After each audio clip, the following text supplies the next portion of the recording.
Good evening, ladies and gentlemen. This is Javier with The Real Javier Novoa, a channel, a platform, and a modality where we apply the principles of philosophy, spirituality, mysticism, business, and good planning to rapid lifestyle transformation. More specifically, getting you free from the prison grid, getting you free from a job and a boss within 6 months to a year. Now, this is becoming all the more vital, ladies and gentlemen. And I go into my, shall we say, temptation or my inclination to discuss current events. But we also don't want to get too washed up in current events because we know it's just a game. But ladies and gentlemen, so many crazy things have been happening in the last few weeks. Watch out for things like shortages.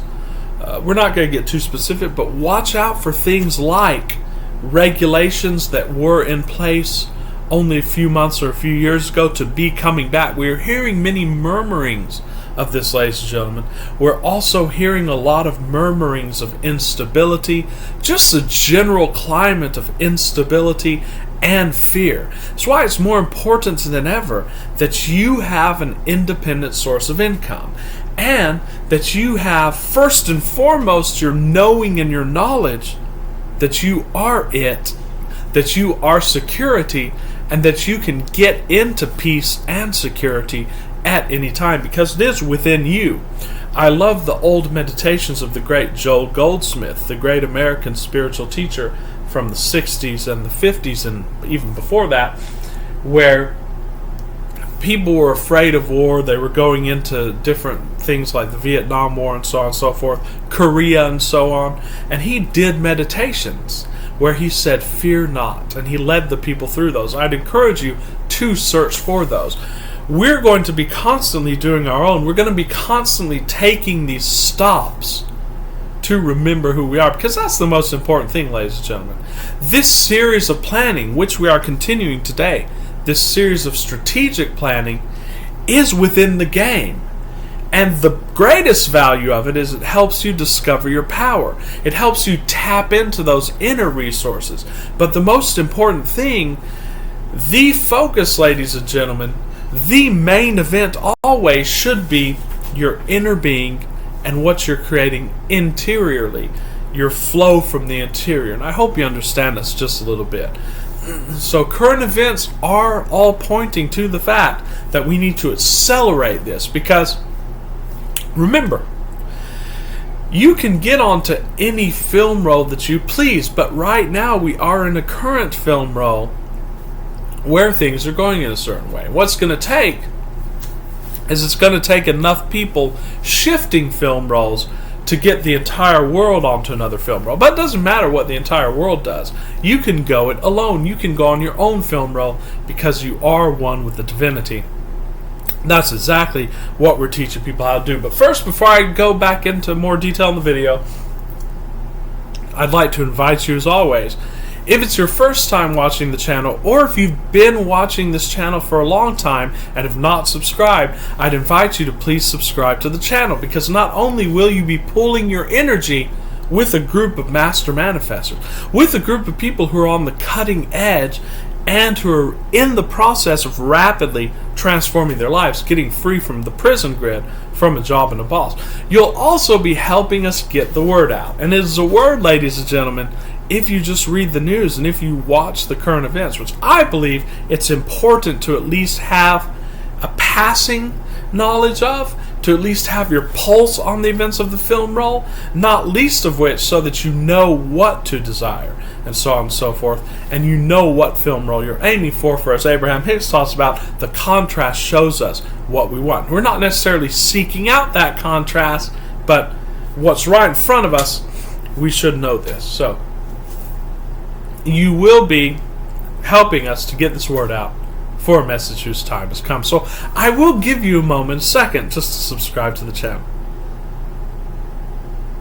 Thank you so much for subscribing. We honor your commitment and your joining this team of master manifestors.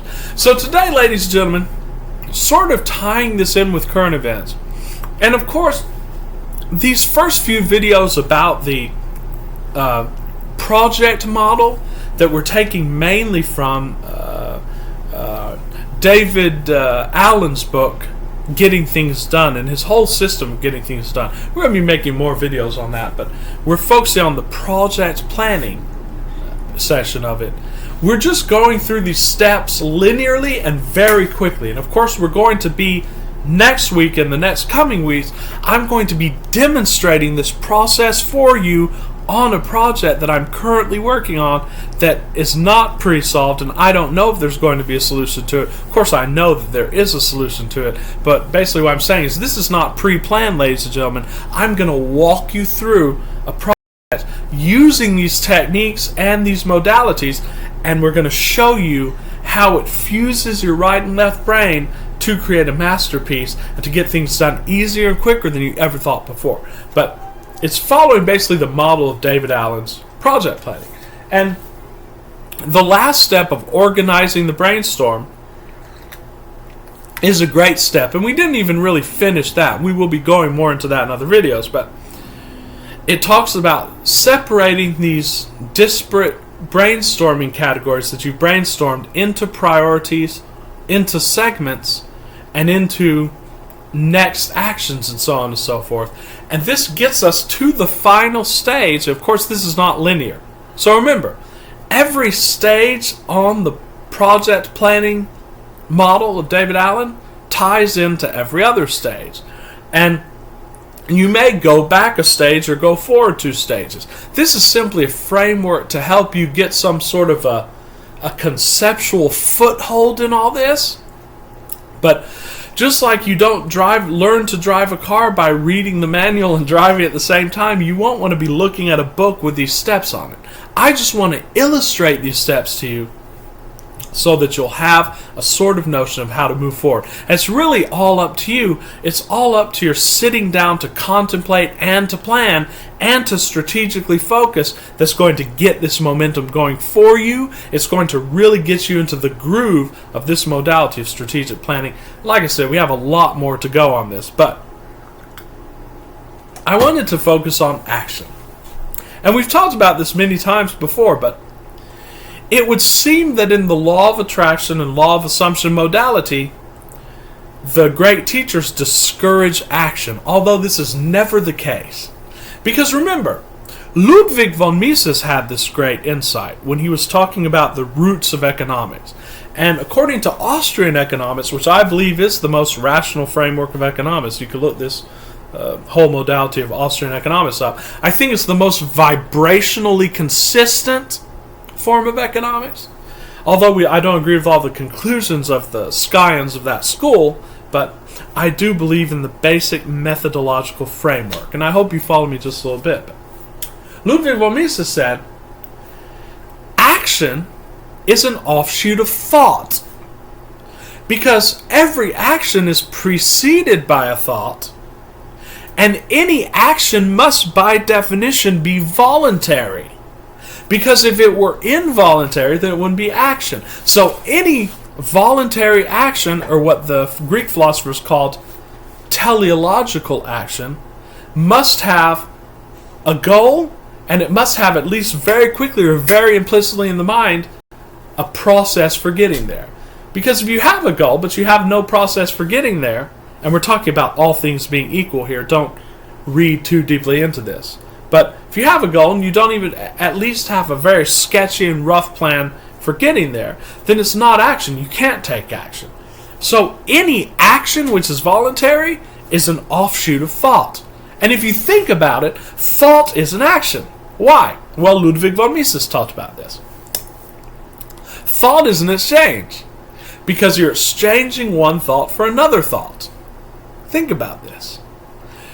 To not think, and this is something that we've added on, but it goes into what Eckhart Tolle taught in The Power of Now. To not think is also an action. Why? Because you're purposefully not thinking, or you're choosing to focus in the present moment. So from this model, you can't get out of action.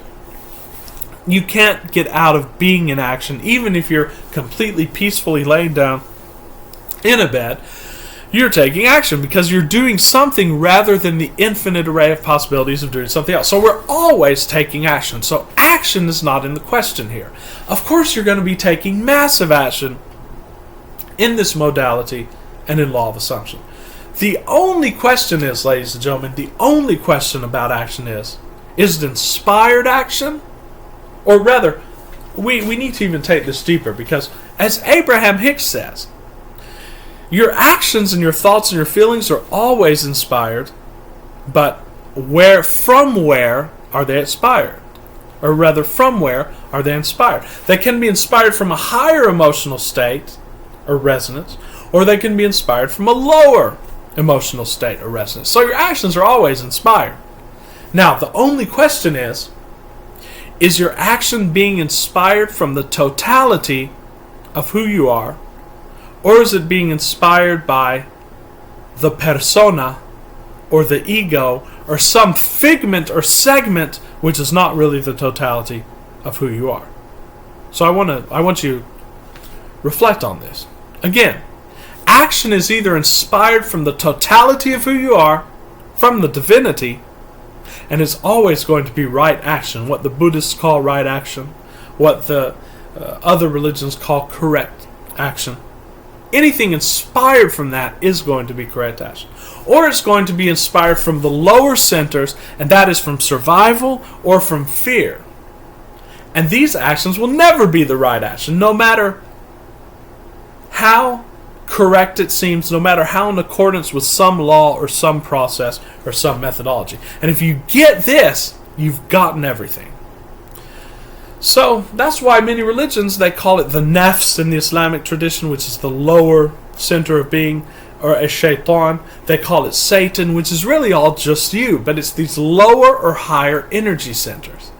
So basically, to simplify it and to boil it all down, we want to always be taking action from an inspired place. And when you're taking action from an inspired place, you get into what we call flow. And athletes and business people and all successful people in all endeavors know about this flow. It's basically a wave that just carries you, and you don't feel anymore like you're making action or taking action. You don't feel anymore like you're in the driver's seat. Rather, you're simply being guided along in a very blissful and fun way. So, how do we know from whence our action is inspired? Well, we know this by the way we feel. It's a very simple illustration that Abraham Hicks talks about. So the most important thing in taking action is feeling good in taking that action. And it doesn't even really matter what action it is. You don't think that you have to choose the right action. Oh, you will be choosing the right action. You'll be bringing fully even your left brain powers to bear when we go deeper into this planning process and how to pick the next action, which is what David Allen talks about in this final step of the project planning process, action. But just incorporating all of the philosophical and spiritual principles that we expound on this channel. You don't have to be taking the right action. You can take any action, but all you have to do is line up with it. All you have to do is feel good about the action that you're taking. There are innumerable processes for doing that. In fact, the strategic planning process is one. It's one that will make you feel good about the actions that you take. Why? Because you're reflecting upon them.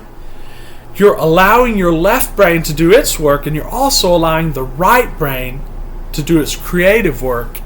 And you're allowing your inner being or your center to guide the whole process. So you're going to feel good about the next action. And if you feel good about the action, you're there. Because as Abraham Hicks says, when you feel good, that means you're vibrating good. And if you're vibrating good, you're vibrating on the wavelength of everything that you desire. So you're going to attain what you desire in a quicker time. This is just from a law of attraction perspective. Of course, in the law of assumption and in the knowing, we know that even this is superseded by one thing, and that's the knowing. And that's knowing who you are, knowing that you already have it no matter what you do, no matter how you vibrate, and that you can get there immediately. How? By utilizing your focus. But it takes a lot of action to focus, ladies and gentlemen. It takes a decision. Because as the great Eliyahu Goldratt, the founder of Theory of Constraints, talked about, focus is deciding what to put your attention on and what not to put your attention on. So when you're choosing your action, make the next action a movement toward what you're focusing on, not a movement away from what you're afraid of. And I think that's a very powerful statement here. You don't act out of fear. You don't act out of apprehension. When you're afraid, or when you feel like you're being forced to do something, as Joel Goldsmith says, that's the time to step back. That's the time to relax. That old saying, when the going gets tough, the tough get going, that's not true. What true great men say is when the going gets tough, the tough take a vacation, because you don't want to take action from a state of fear. If you're being chased by a lion, or you're in a situation of combat, then yes, you need to act according to your adrenaline. But that's going to be for a very short time until you get back to a point of stasis, and then you can get back into what we call alpha, and then you can make informed and intelligent decisions from there. But never decide on action from fear. So basically, all of the previous steps of this process, which is getting your image, getting into the state, getting your focus, and writing your letter, and you can watch the previous videos where we detailed this. We're going to be detailing them in much more exposition in the next few videos. But all of this was to prepare you for now, at this moment, to be able to choose the most intelligent and the most vibrationally effective next action. So, ladies and gentlemen, this is next action. And there's a requirement upon us to act now. Because, ladies and gentlemen, as we see from current events, this film roll, unfortunately, seems to be marching into a tyrannical ending. And we don't want to go into too many details, but it seems to be going in a way that a lot of us don't want it to go. And for the majority of people who are dependent upon the prison grid, they may lose whatever volition they have left. But not you, ladies and gentlemen, not us. Because we know who we are, and we're taking steps also on this film roll to smooth out the path, as well as we're abiding and dwelling in higher film rolls. And that is the greatest next action that you can take.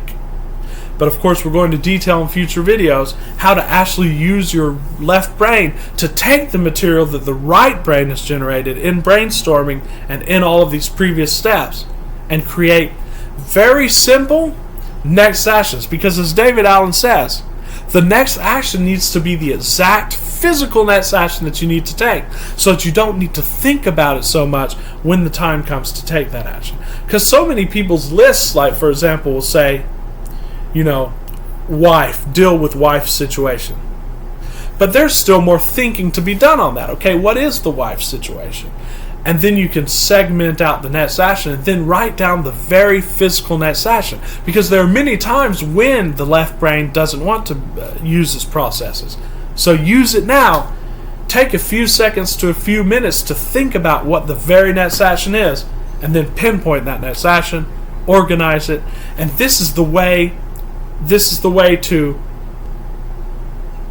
completely dovetail all of the steps from this planning process to this beautiful and eloquent step into this beautiful and eloquent step that includes all of the other steps. So, ladies and gentlemen, taking the next action, continuing with the planning process. Remember, we are not at all done with this. We're going to be making more videos this week and coming up in the weekend about the strategic planning process. I'm going to walk you through it, so please do stay tuned to our channel. I am doing coaching calls, ladies and gentlemen. You will make more progress in weeks than some people make in years. I will put my email in the description. Ladies and gentlemen, thank you for watching the channel. Thanks for liking the videos. Thanks for commenting on the videos. But most of all, thank you for coming on this journey with me. And this is Javier with great love and appreciation. I'll see you guys tomorrow. Signing off.